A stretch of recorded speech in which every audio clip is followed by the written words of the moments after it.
Bikini pics at beach Instagram మొత్తం ఊపేసింది. India wide బాగా వైరల్ అయింది అది. అండ్ సెకండ్ వన్ అందుకే తీస్తారు. మీరు తీసిన చాలా వరకు ఎక్స్ప్లోర్ అయిపోయింది.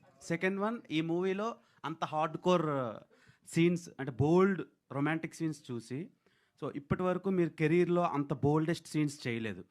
సో ఈ సినిమా చేయడానికి మెయిన్ రీజన్ ఏంటి? కంటెంటా లేదంటే రెమ్యునరేషనా? నవ్వించండి.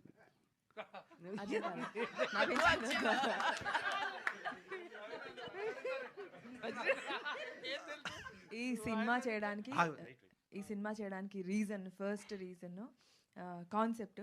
అండ్ ఆల్సో కర్ణకుమార్ గారితో నేను వర్క్ చేయడం అనేది నేను ఎప్పుడో ఆయన్ని ఆఫీస్కి వెళ్ళి కలిశాను. అండ్ ఆయనతో వర్క్ చేయాలి అనుకొని నేను ఈ ప్రాజెక్ట్ తీసుకున్నాను.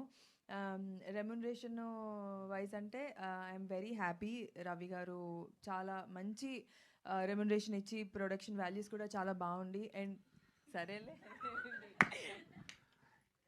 ఈ సినిమా దివి యాక్షన్ అది ఇన్స్పిరేషన్ తీసుకుని మా ప్రొడ్యూసర్ గారు డైరెక్టర్ అయిపోయారు.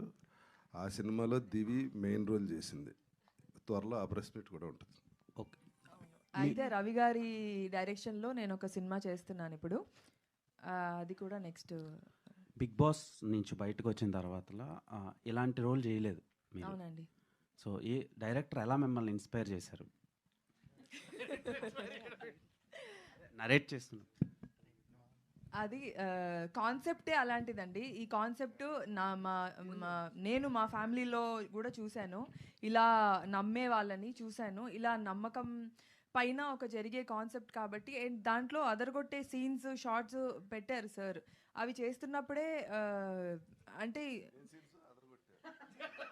ఆ సీన్ కాదండి,